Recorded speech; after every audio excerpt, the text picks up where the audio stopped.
Veros Kalam, first sentinel of the Galactic Alliance fleet, had seen many horrors in his 3 centuries of existence. He had witnessed the ionic storms of Tyrannus devour entire ships. He had stood before the hive minds of Proxima Centauri and felt their collective consciousness attempt to strip his individuality away. He had even survived an encounter with the crystalline entities of Betelgeuse that turned living matter into diamond statues. But nothing had prepared him for what he was witnessing now. Impossible, he whispered, mandibles clicking, in distress as he watched the holographic recording for the 14th time. Play it again. Orbital intelligence. The ship's AI complied without comment. The recording began anew. A lone human female, standing barely a third of Veros's height, facing off against a fully mature Vrexian apex predator. The most lethal hunter-killer in known space, a creature so dangerous that even the militaristic Drajan Empire had agreed to quarantine its home planet. The humans showed no signs of advanced weaponry. No powered armor, no force fields. She was clad in what Veros recognized as standard terraforming expedition gear, practical, but offering minimal protection. The Vrexian, 9 feet of muscled nightmare with reactive exoskeletal plates that could deflect military-grade weapons, circled the human. Its 4 primary eyes glowed with predatory intent, secondary sensing organs along its spine quivering as it assessed its prey.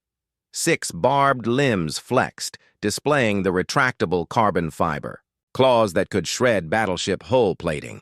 "Magnify Section 3 Alpha," Veros commanded. The hologram zoomed in on the human's face. Where Veros expected to see terror, he saw only irritation.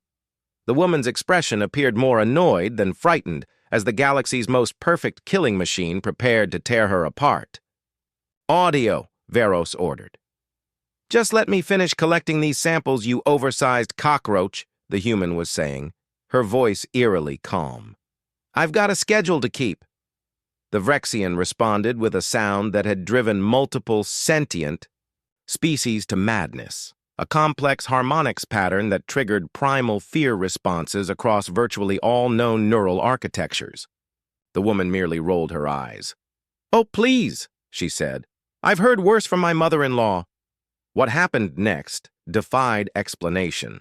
The Vrexian charged, moving at speeds that made it barely visible even in the enhanced recording. It should have been over in milliseconds. The woman should have been dismembered before her neural system could even register the attack. Instead, the human pivoted slightly, waited until the creature was almost upon her, and slapped it. A single open-handed strike across what approximated a face on the Vrexian's anatomy. The beast, capable of withstanding direct hits from military pulse weapons, stopped, staggered, and then collapsed, its complex nervous system shutting down. Entirely. Veros paused the recording again. "Analysis? Unknown first sentinel," the AI responded. The human's strike appears to have triggered a catastrophic neural cascade failure in the Vrexian's primary and secondary brain structures. No technology detected, no energy signatures beyond standard biological readings from the human. "That's impossible," Veros said, though he had now witnessed the impossible multiple times. "Humans are classified as a Class 3 species, minimal natural defenses, no exceptional physical attributes beyond their unusual endurance. They're persistence predators, not apex hunters." "Recommendation?" the AI inquired. Veros stared at the frozen image, at the casual posture of the human who had just accomplished what entire military squadrons had failed to do. Fear, a sensation he hadn't experienced in decades, trickled down his spine. "Reclassify humans immediately," he said at last. "Flag for full Alliance Council review. And send an urgent communique to the containment fleet at Sol. No provocations, no enforcement of quarantine restrictions. Maintain observation protocols only until further notice." "And the human female?" Veros looked once more at her face, not triumphant, not even particularly impressed with her own feat, just annoyed at the interruption to her work. "Find out everything about her," he said quietly. "Everything." Dr. Nixara Vellum hadn't planned on becoming infamous throughout 7 star systems. She'd simply wanted to complete her geological survey of Praxton 6 without further interruptions. The bizarre alien creature had been the 4th nuisance that day, following equipment malfunctions, atmospheric disturbances, and a particularly persistent local flying insectoid that seemed fascinated by her hair. "Sample collection complete," she muttered into her recorder as she sealed the final specimen container. "Minimal traces of thulium present, consistent with preliminary orbital scans. Recommendation: site not viable for large-scale mining operations." She paused, considering whether to mention the alien encounter in her official report. Company regulations required documentation of all xenofauna interactions, but paperwork was such a tedious business. Besides, the creature hadn't seemed particularly noteworthy, just another obstacle in a day full of them. Little did Nixara know that 47 different intelligence agencies across the Galactic Alliance were now frantically analyzing every aspect of her existence. 3 systems away, aboard the diplomatic vessel Eternal Consideration, Ambassador Lokrin Zal received the classified briefing with growing alarm. "This human did what?" he demanded, his translucent skin flushing deep purple with agitation. Admiral Mavis Cole, highest-ranking military officer in the sector, replayed the security footage. "1 strike. Hand-to-face contact only. The Vrexian's neural structure completely collapsed." "But that's impossible." "Yes, we've established that. Yet it happened." Lokrin's 4 eyes blinked asynchronously, a sign of extreme stress among his species. "What do we know about this human?" Admiral Cole activated a holographic dossier. "Dr. Nixara Vellum, age 34, specialization in xenogeology. Employee of Frontier Resource Allocation, a mid-tier human corporation. Unremarkable academic record. No military training, no known augmentations or enhancements. Nothing in her history suggests exceptional abilities. Family lineage. Standard human genetic profile. We've traced back 6 generations. No anomalies." Lokrin's tentacles twisted nervously. "Could it be technological? Something we missed?" "Our scans detected nothing. No implants, no nanotechnology, no unusual energy signatures." "Then how?" "We don't know," the Admiral admitted. "That's what terrifies me." A soft chime interrupted them as a new communication arrived. Lokrin accessed it, his expression growing increasingly troubled as he read. "The High Council has reviewed the incident," he said finally. "They're invoking Protocol Omega." The Admiral's ridge scales flattened against her skull, a reflexive gesture of submission. "That's extreme. A single human just neutralized a Class 9 apex predator with physical contact that any of our species would find laughably ineffective. Extreme seems appropriate." Meanwhile, oblivious to the interstellar crisis she had inadvertently triggered, Nixara packed the last of her equipment into the survey shuttle. Her thoughts were focused on the hot shower and cold drink awaiting her back on the research vessel, not on the fact that she had just rewritten the galaxy's understanding of human capabilities. As she initiated launch procedures, she noticed something odd on her scanner. Multiple vessels were entering orbit around Praxton 6, far more than would be expected for such an unremarkable planet. That's weird," she murmured, tapping at the console. "Hey, Shuttle AI, what's with all the traffic up there?" "Unknown," the AI responded. "However, 17 vessels have established tracking locks on this shuttle." Nixara frowned. "That can't be right. Run diagnostics." "Diagnostics complete, no errors detected. Update, 23 vessels now in orbit, all maintaining tracking. Locks on this shuttle." Before she could respond, her communication system activated automatically. "Dr. Vellum, came a formal voice, speaking perfect English though clearly non-human in its tonal qualities. "This is Ambassador Lokrenzal of the Galactic Alliance. Please maintain your current course. You are not in danger. I repeat, you are not in danger." The strange emphasis on those final words made Nixara's skin prickle with sudden unease. Something was very wrong. "May I ask what this is about, Ambassador?" she replied, trying to keep her voice steady. A pause. Then, "We would like to discuss the incident with the Vrexian predator." Nixara blinked in confusion. "The what? Oh, you mean that weird bug thing? That's what this is about?" Another pause, longer this time. When the ambassador spoke again, his voice carried a note of carefully controlled fear. "Dr. Vellum, you have just demonstrated an ability that has significant implications for interspecies relations. I would very much appreciate the opportunity to discuss this with you privately." She laughed nervously. "All I did was slap an alien bug. It was bothering me." The silence that followed was profound. The diplomatic chamber aboard the Alliance flagship. Radiant Discourse had been designed to accommodate over 200 different species. Today, it held representatives from just 27, the ruling council of the Galactic Alliance, and one human. Nixara sat uncomfortably in a chair far too large for her human frame, surrounded by aliens of various shapes, sizes, and apparent biological classifications. Some were vaguely humanoid. Others defied easy categorization. All watched her with expressions she couldn't begin to interpret. "Let me get this straight," she said, breaking the heavy silence. "You think I have some sort of special power?" High Chancellor Orvisith, an entity composed of what appeared to be luminous gas contained within an ornate mechanical exoskeleton, drifted forward slightly. "Dr. Vellum," it said, its voice emerging as melodic tones from a speaker grill. "The creature you encountered was a Vrexian apex predator. In the 3,000 years since the Alliance discovered their homeworld, no species has found an effective defense against them short of orbital bombardment." Nixara frowned. "It just looked like a big insect to me.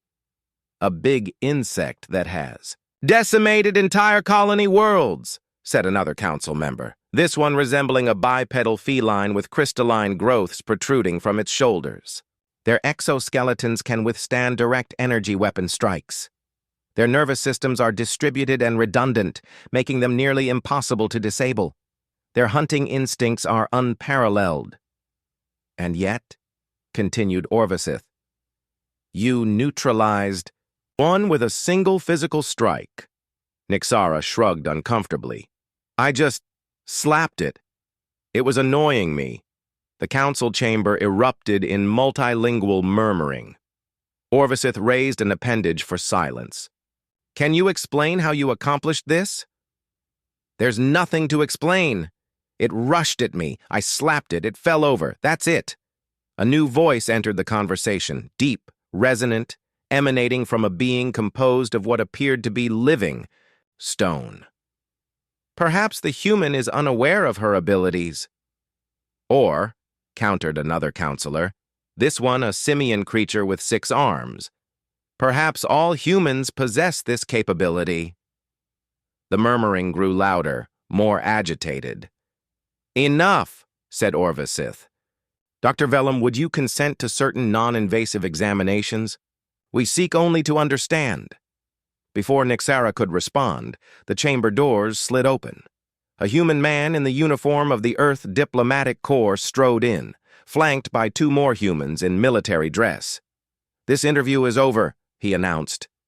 "Dr. Vellum is coming with us." "Commander Rylant?" Orvisith acknowledged, its luminous form flickering with what might have been annoyance. "The Alliance has jurisdiction in this matter."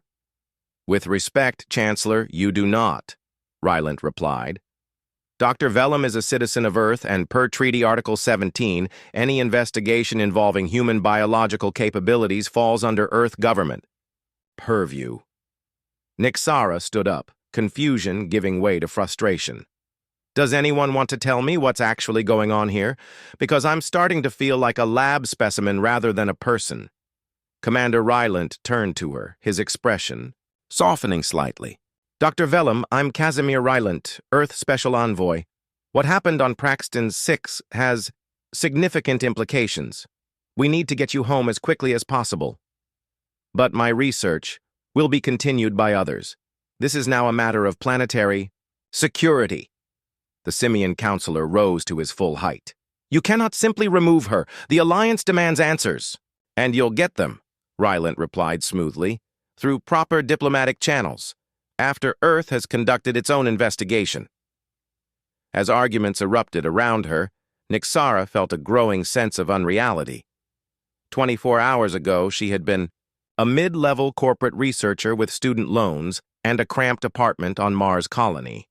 Now, she was apparently at the center of an interstellar incident. I really don't understand what the big deal is, she said to no one in particular. Commander. Rylant leaned closer, speaking quietly. Dr. Vellum, what you don't realize is that you've just made humanity the most feared species in the galaxy. And we don't even know how you did it. As they escorted her from the chamber, Nixara glanced back at the alien council. Their expressions were still unreadable to her human perception, but their body language conveyed a single, unmistakable emotion: fear. Outside in the corridor, Rylant's professional demeanor slipped slightly. What exactly did you do to that Vrexian? He asked, curiosity overcoming protocol. Nixara threw up her hands in exasperation. For the 100th time, I just slapped it. Like this! She demonstrated the motion. Rylant and the security officers flinched back involuntarily. Don't! One of them gasped. Nixara stared at them, a chill running down her spine as the reality of her situation finally began to sink in. Whatever she had done, however accidentally, had changed everything. The quarantine facility beneath Lake Geneva had originally been built to study extraterrestrial microorganisms. Now it housed a single human subject. Nixara paced the comfortable, but secure living quarters, feeling more imprisoned with each passing day. 2 weeks of tests had yielded nothing but frustration for the parade of scientists examining her. Try again, said Dr. Ekaterina Volkov, the neurobiologist who had been assigned as the project's lead researcher. She gestured toward the reinforced dummy shaped vaguely like a Vrexian. This is pointless, Nixara sighed. I've slapped that thing 50 different ways, and yet none have reproduced the effect observed on Praxton 6. A man in a charcoal suit, who had introduced himself only as Director Mercer, watched from behind an observation window. He had been present for every test, saying little but missing nothing. Perhaps, he suggested, his voice calm but carrying subtle authority, it requires the actual threat, adrenaline, fear response. Dr. Volkov shook her head. We can't exactly release a Vrexian in here. No, Mercer agreed, but perhaps we're overthinking this. He pressed an intercom button. Dr. Vellum, may I ask you something? When you encountered the Vrexian, what exactly were you feeling? Nixara considered. Annoyed, mostly. I was behind schedule. Equipment was malfunctioning, and then this thing showed up hissing at me. Not afraid?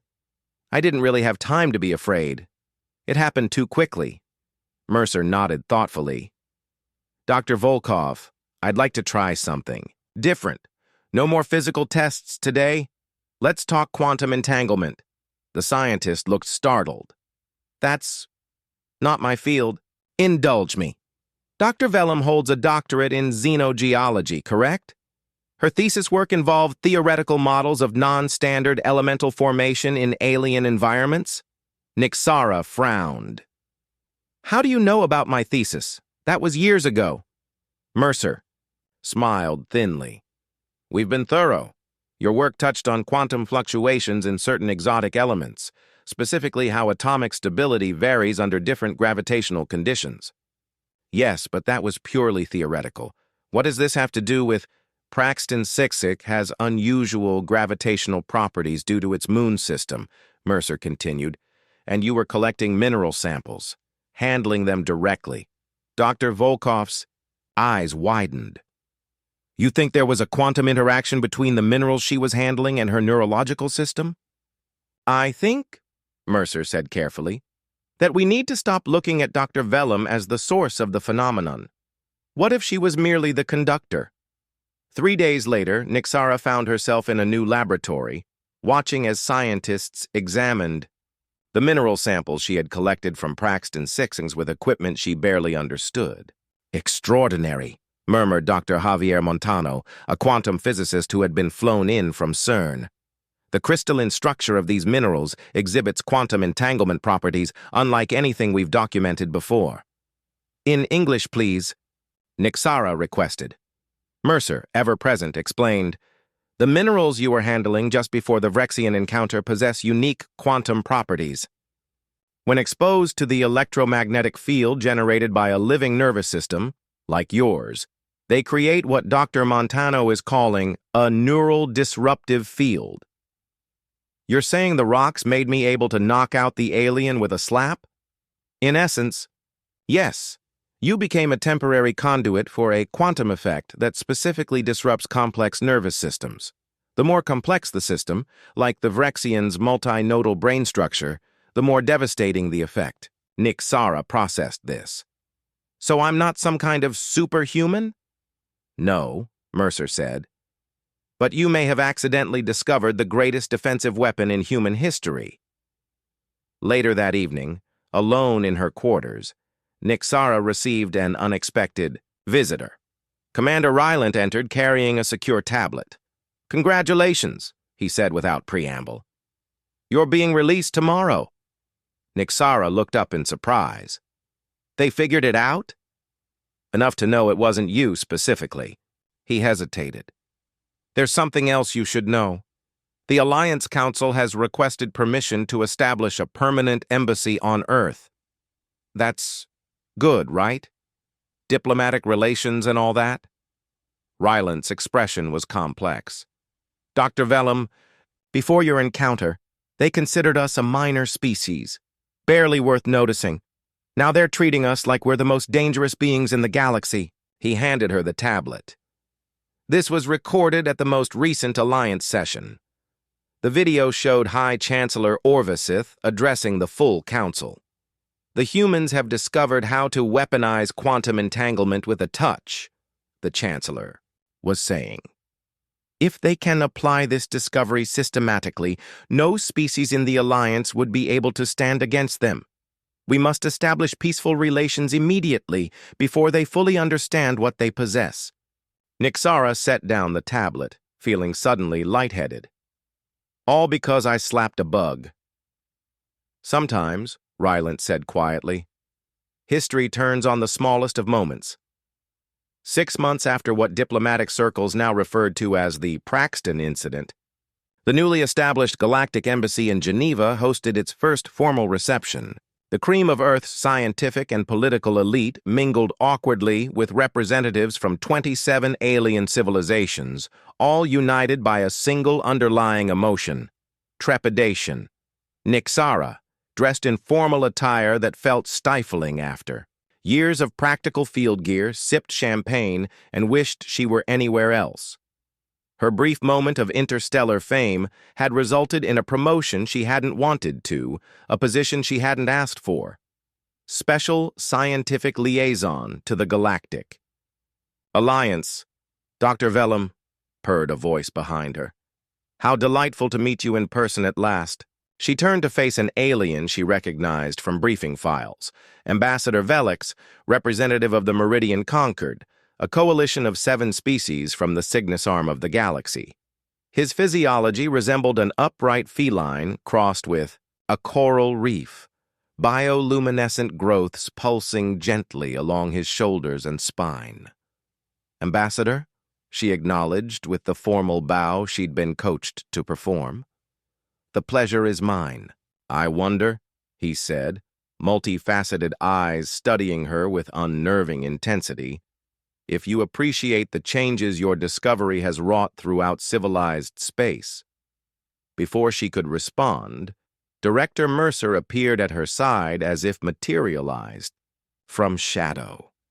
Despite his new title, Secretary of Interstellar Relations, he remained as inscrutable as ever. "Ambassador Velix?" Mercer nodded. "I see you've met our distinguished Dr. Vellum." "Indeed," Velix replied. "I was just remarking on the remarkable shift in galactic politics her actions have precipitated." Mercer's smile didn't reach his eyes. "Scientific discovery often has unexpected consequences." "Quite." The ambassador's attention remained fixed on Nixara. "Tell me, Doctor, how does it feel to have elevated your species from obscurity to significance with a single gesture?" The question carried undercurrents Nixara couldn't quite interpret. "It was an accident," she said honestly, "and I'm still not convinced the reaction has been proportionate." Velix's bioluminescent patches flashed in what might have been amusement. "Oh, I assure you, it has not been. If anything, the response has been remarkably restrained." "What my colleague means," interjected a new voice, this one belonging to Chancellor Orvisith, who glided into their conversational circle in its environmental suit, "is that your discovery has forced a fundamental reassessment of humanity's place in galactic affairs." Mercer's posture subtly shifted to something more alert. "A positive reassessment, we trust." Positive. Orvisith's luminous form pulsed thoughtfully. "Perhaps not the word I would choose. Necessary might be more accurate." As the diplomatic dance continued around her, Nixara noticed something odd.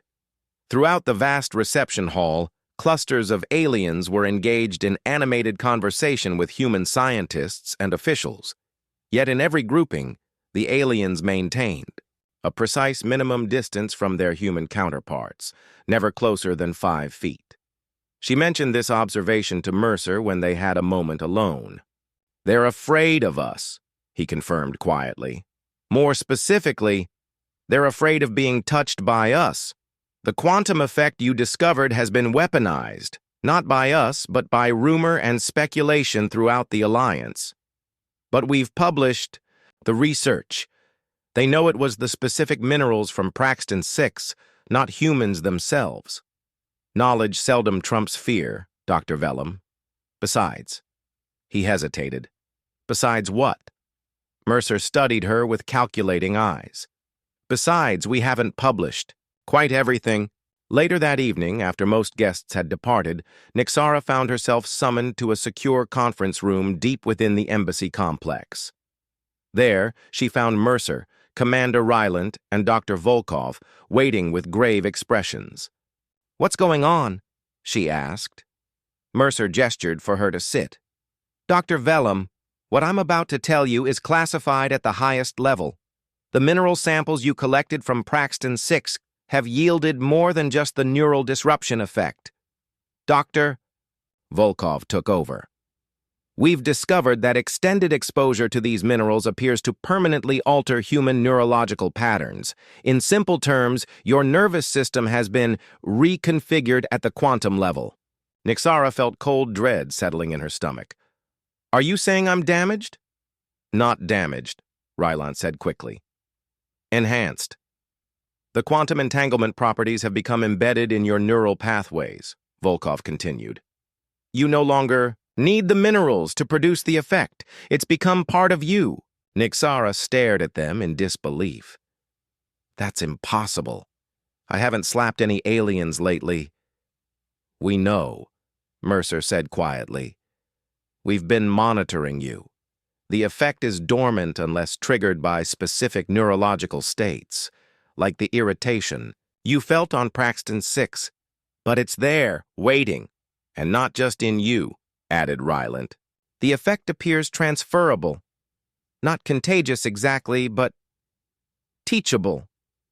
With training, other humans could develop the same ability." Nixara struggled to find words.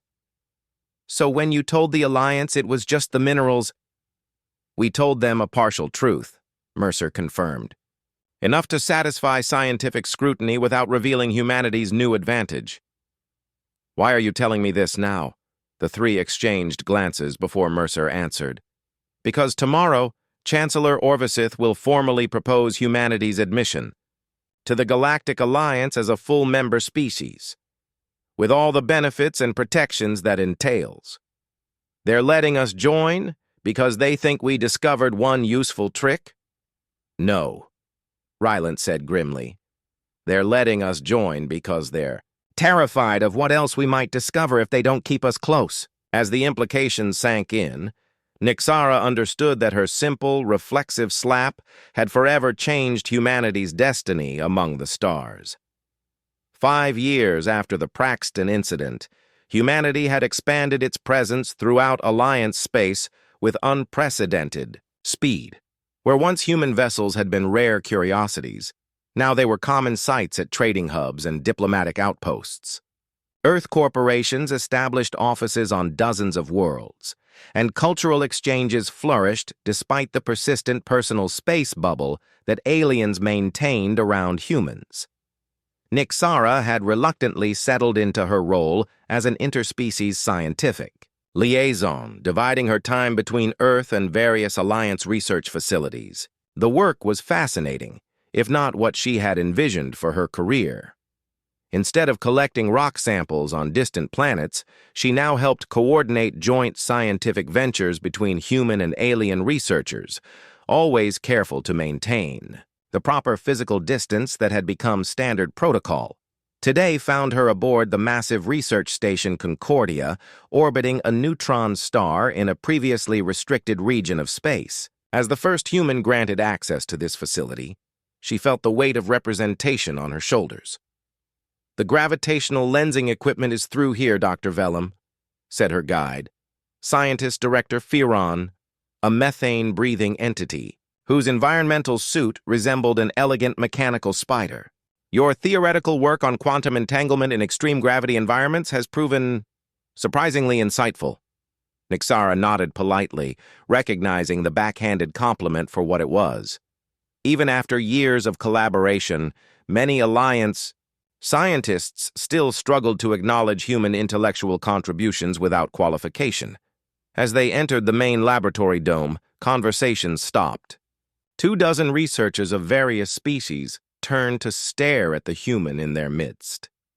Nixara was used to this reception by now. Please continue your work, she said with practiced ease. I'm only here to observe and assist where I can. Gradually, activity resumed, though she noticed the subtle repositioning as everyone ensured they maintained the safe distance from her. The irony wasn't lost on Nixara. She was possibly the only human who couldn't actually trigger the neural disruption effect at will, despite being its discoverer. The specialized training program developed by Earth's military remained closed to civilian scientists, even famous ones. Her datapad chimed with an incoming priority message. She excused herself and moved to a private alcove to read it. The message was brief, encoded with Director Mercer's personal encryption. Return to Earth immediately. Situation developing. Revelios incident. Nixara felt a chill. She knew of only one human outpost in the Revelios system, a small research station studying gravitic anomalies. What could have happened there that required her specific expertise? 20 hours later, her diplomatic shuttle docked at Earth's orbital defense platform. Commander Rylant, now Admiral Rylant, waited for her at the airlock, his expression grim. What happened? She asked without preamble as they walked briskly toward a secure briefing room. 3 days ago, a Corellian warship entered the Revelios system and demanded the surrender of our research station there. Nixara frowned. The Corellians? They're not even part of the Alliance. Precisely the problem. They've remained isolated, developing their military while the rest of us focused on diplomatic integration. Apparently, they've been unconvinced by rumors of human neural disruption capabilities. So they decided to test us? That's insane. They entered the briefing room where Director Mercer, his hair grayer now but his eyes no less penetrating, waited with several military officers and scientists. Dr. Vellum, he greeted her. Thank you for coming so quickly. What happened at Revelios? She demanded. Mercer nodded to an aide who activated a holographic display. This is security footage from the research station. The hologram showed a laboratory not unlike many Nixara had worked in. A dozen human researchers went about their business as warning klaxons suddenly blared. A voice announced, "Unidentified vessel approaching. All personnel to security positions." The scientists moved with practiced efficiency, securing equipment and taking positions near weapon lockers. Minutes later, the laboratory doors burst open, and Corellian soldiers poured in. 8-foot-tall humanoids with chitinous exoskeletons and multiple secondary limbs, all bearing advanced energy weapons. What happened next made Nixara gasp. One of the human scientists, a middle-aged man she recognized as Dr. Elias Rembrandt, a quantum physicist, stepped forward as the Corellians aimed their weapons. Instead of surrendering, he made a simple gesture with his right hand. Not a slap, but a focused, deliberate motion, like pushing against an invisible barrier. Every Corellian soldier dropped instantly, their complex nervous system shut down by an invisible force. That's not the same effect I discovered, Nixara whispered. That's something else entirely. Yes, Mercer confirmed. What you accidentally discovered on Praxton 6 was just the beginning. The quantum neural interface has been refined. Admiral, Rylant elaborated. Dr. Rembrandt is part of our Advanced Neural Defense Initiative. He's learned to project the disruption effect without physical contact. Nixara stared at them in shock. You've turned it into a weapon. We've turned it into a deterrent, Mercer corrected. One that just proved its effectiveness. The Corellian High Command sent an official apology this morning, along with a request to open diplomatic relations. The implications staggered her. Does the Alliance know about this development? They will soon, Rylant said. The Corellians aren't known for their discretion. Which brings us to why you're here, Mercer added. We need you to address the Alliance Council. As the discoverer of the original effect, your voice carries unique weight. You need to assure them that this capability will be used only defensively. Nixara laughed bitterly. And they'll believe that? A species they already feared has just demonstrated an even more powerful ability? They'll believe it, Mercer said with quiet certainty, because the alternative is too terrible to contemplate. 2 days later, Nixara stood before the full Galactic Alliance Council for the first time since the original hearings 5 years earlier. Many of the faces were the same, though some species had sent new representatives. All regarded her with the same wary respect, now tinged with unmistakable fear. Chancellor Orvisith's luminous form pulsed agitatedly as it addressed the assembly. The incident at Revelios Station represents a significant escalation of human neural disruption capabilities. We must consider the implications for galactic security. Murmurs of agreement rippled through the chamber. When it was her turn to speak, Nixara approached the central podium, feeling the weight of human destiny on her shoulders. Esteemed representatives, she began, 5 years ago I accidentally discovered that a human touch could neutralize the galaxy's most feared predator. Today we've learned that human scientific advancement has refined that discovery. She paused, looking around the chamber, meeting as many alien gazes as she could. You fear us. I understand that. But consider this. In 5 years of integration with the Alliance, how many times have humans used this ability aggressively? Once, and only when directly attacked. We seek cooperation, not dominance. The Simian counselor rose.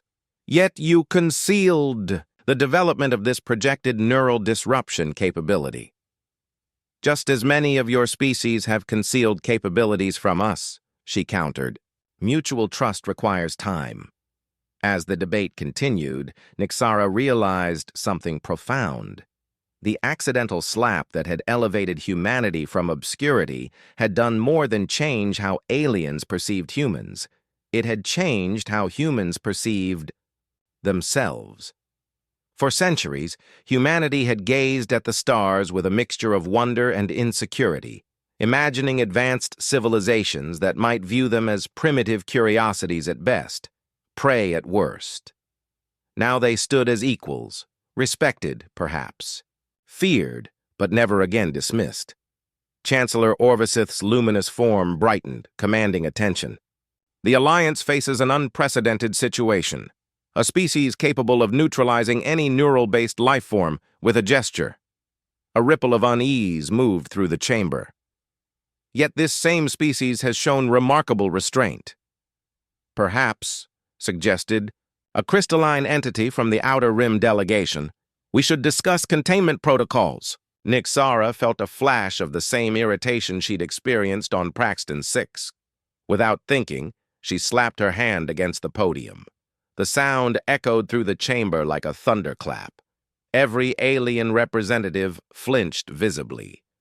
The silence that followed was profound. Containment? Nixara said quietly.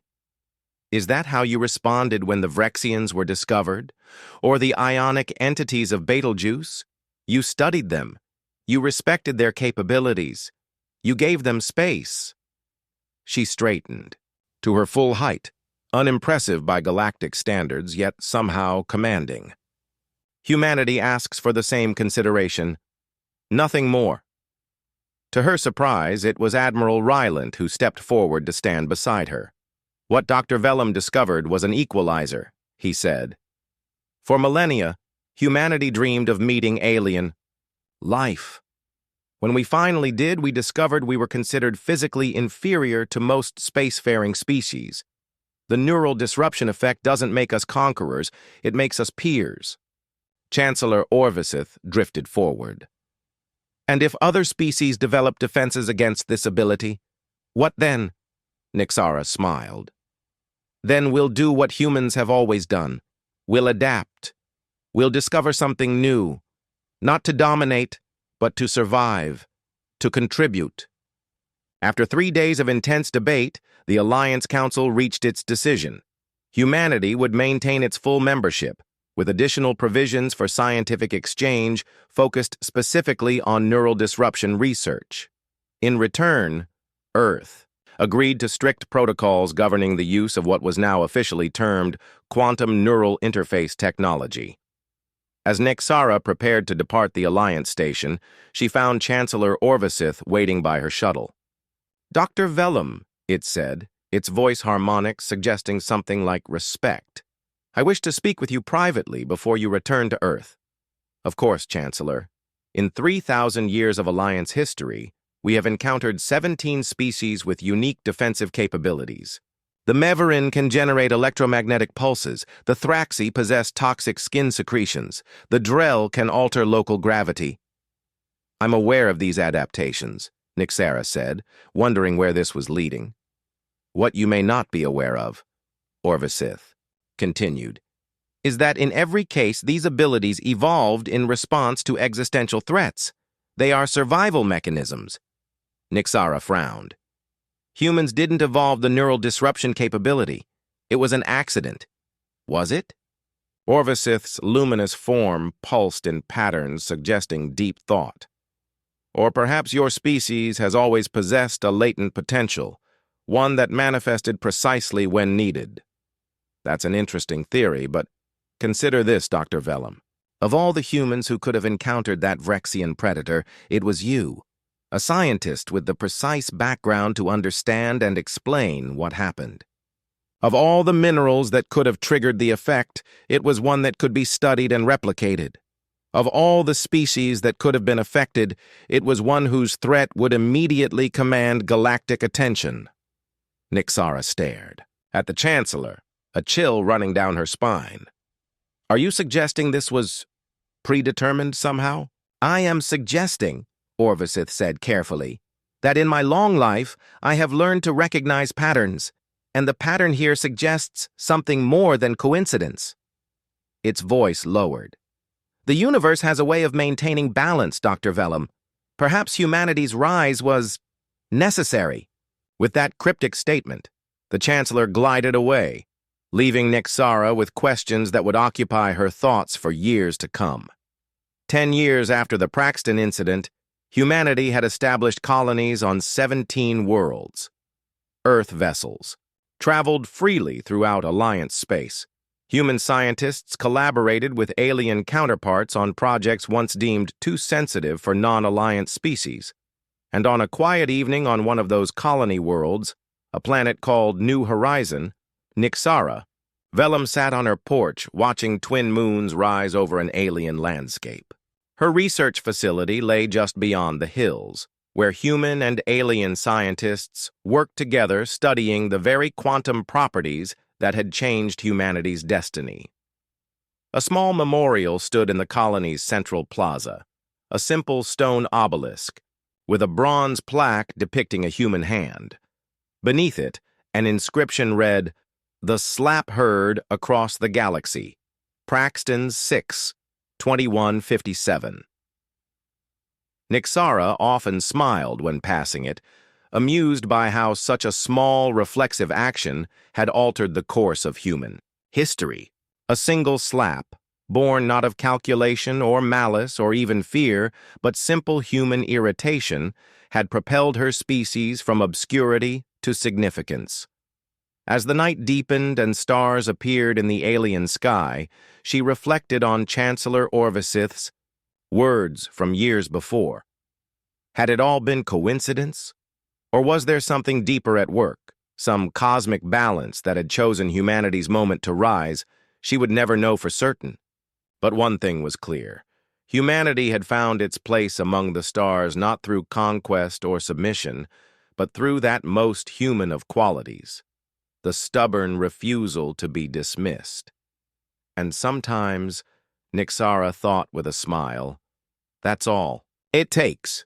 One small gesture to change everything, a single slap to shake the galaxy.